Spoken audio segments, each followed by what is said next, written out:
We have got some exciting news here. A very good day, a very blessed day for all the psychonauts and the future psychonauts. Because I know after this, there will be people that were having some hesitancy when it comes to using psychedelics, but now they'll probably be more inclined to explore themselves in that way. So, I'm gonna read it out to you guys straight from CNN. Denver has approved a city ordinance to decriminalize hallucinogenic mushrooms, the city's elections division said. The initiated Ordinance 301, or the Denver Psilocybin Mushroom Initiative, was approved Tuesday by less than 2,000 votes, according to preliminary results from the election division. About 50.5% of voters supported the ordinance, while about 49.4% were against it, election officials said. So it was a close call. But you would only expect it to be a close call at this point of the integration of psychedelics into our modern society. The results will not become official until May 16. The ordinance's text seeks to deprioritize, to the greatest extent possible, criminal penalties imposed by the City of Denver for the personal use and personal possession of psilocybin mushrooms. The city is set to establish a policy review panel to assess and report on the effects of the ordinance per the initiative requirements.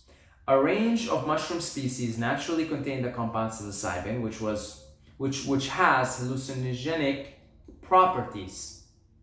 The U.S. Department of Justice lists psilocybin as a Schedule 1, which is pretty ridiculous, because even here in Canada, it's Schedule 3, okay? So it's a lot better. So in the United States, it listed as Schedule 1 controlled substance, meaning official federal policy states that fungi have no medicinal properties. Although it doesn't legalize the mushrooms, the ordinance would prohibit the city from spending the resources to impose criminal penalties on those who have them.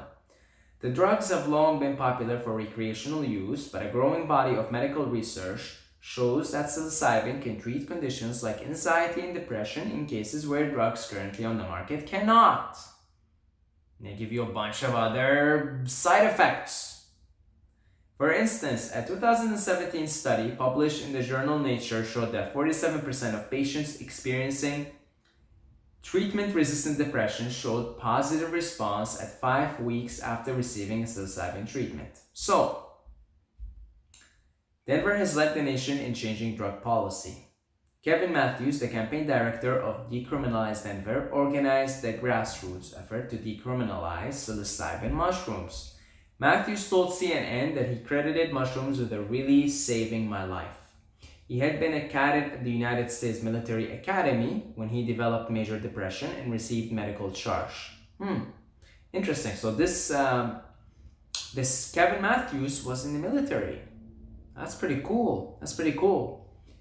He's the leader of the campaign. After years of suffering and not finding a solution, Matthews said friends introduced him to psilocybin mushrooms.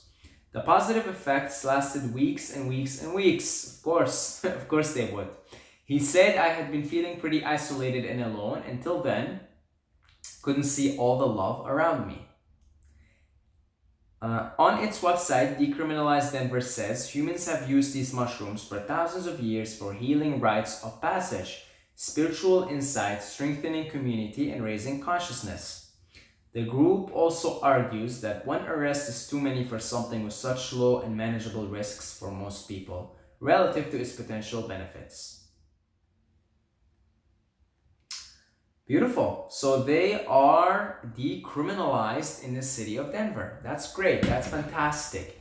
I mean, isn't that where it all starts anyway? Usually in Denver, in Colorado, right? I mean, this Colorado is known to be the place of the hippies, right? It's a state that has long been associated with hippies and weed and South Park too. Okay, so it's, I think, always been associated with libertarianism, if you will, right? Sort of doing your thing. And well, I mean, that's where it starts. I mean, look at weed now. I mean, here where I live in Canada, it's legal now.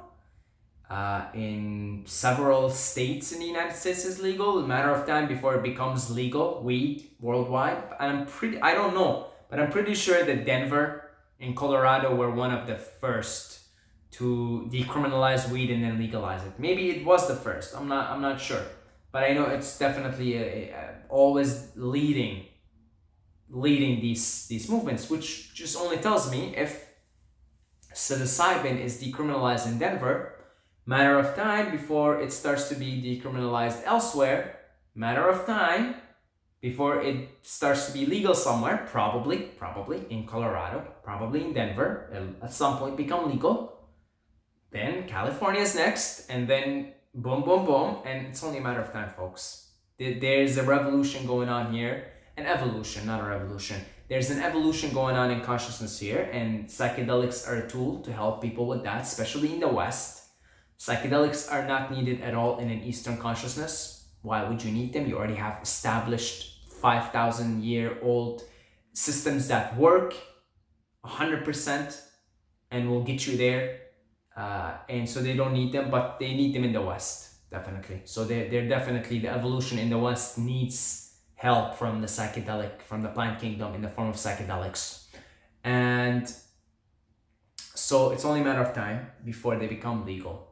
That only tells me, this is what tells me, that in the next 10 years, folks, that's not a long time, we could start to see it become legal. If it's decriminalized now, I don't know how long it'll take before it becomes decriminalized elsewhere and before it starts to become legalized eventually, which it eventually will. Okay, it is already legal, say in Amsterdam, the truffles.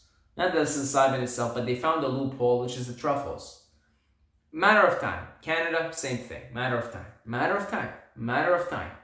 Just the benefits that people are experiencing right now as a result of dabbling with mushrooms.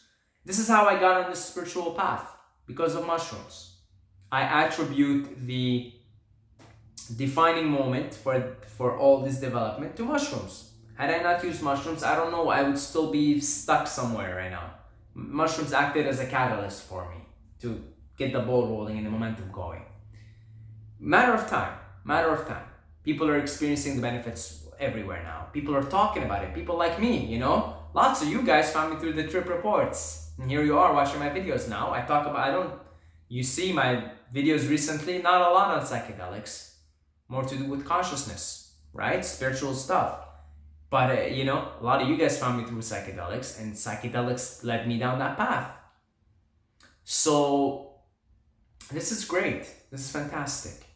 I'm not going to go into the absurdity of why it's illegal to begin with, because there's no point in crying over spilled milk. It is what it is. What can we do about it in the moment? People are doing something about it.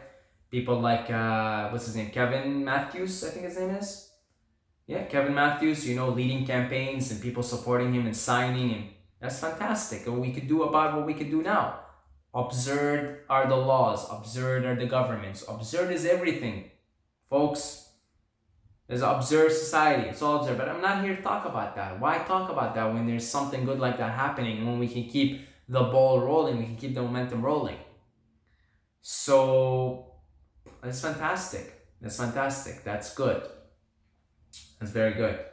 Because now with the internet, people can use them more responsibly. See, people back in the 60s, they didn't have the internet. Lots of people didn't use them responsibly.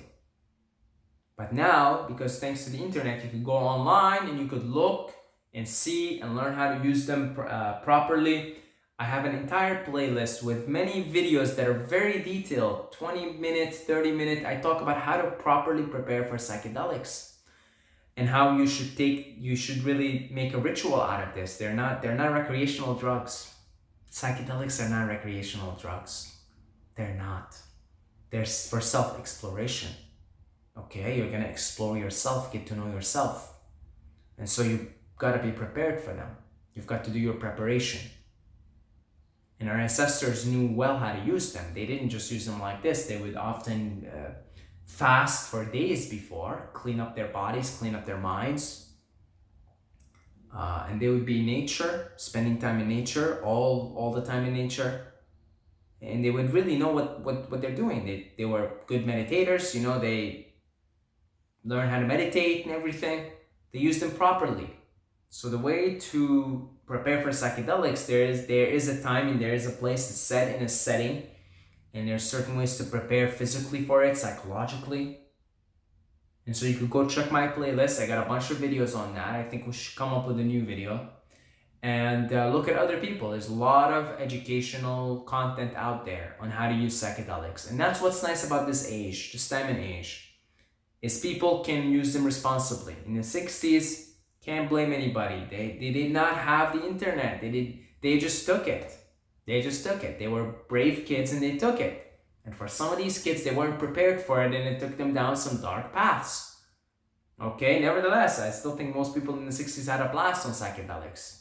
And the government made some work out of the few isolated cases, propaganda, and eventually they legalized them because it was legal to take LSD. It was legal. Can you believe it? In the 60s, it was legal. In the States, it was legal. I think even in the UK, it was legal. Canada, too.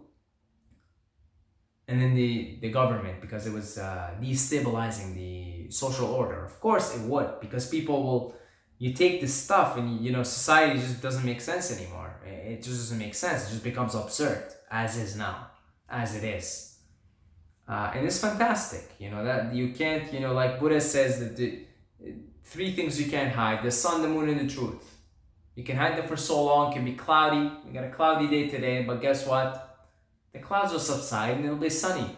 If not today, if not tomorrow, the day after. You can't hide the sun. You can try your best, but you can't hide it for too long. It'll appear again.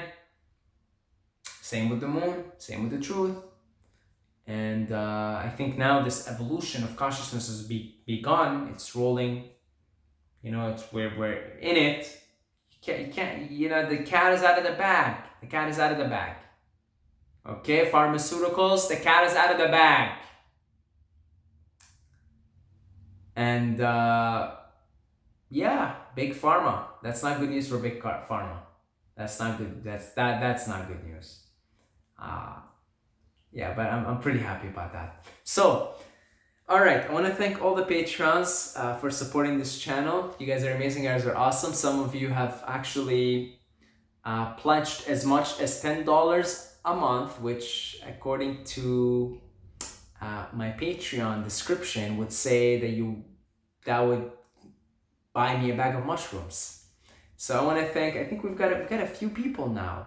We've got a few people that are buying me, bags of mushrooms on a monthly basis. I want to thank you guys. Okay, you guys are awesome. You guys are amazing.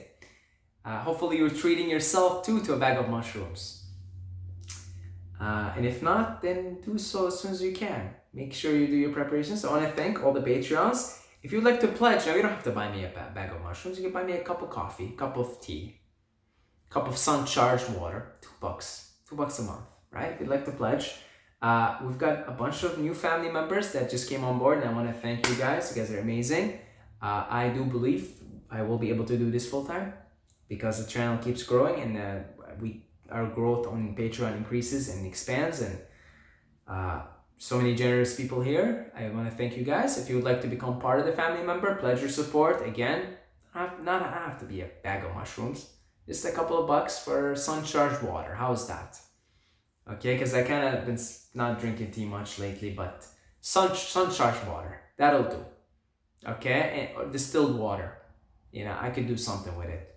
$2. That's the bottom line, is I could do something with it. Eventually, hopefully we do this full time. Thank you, everybody, and until next time, may the force be with you.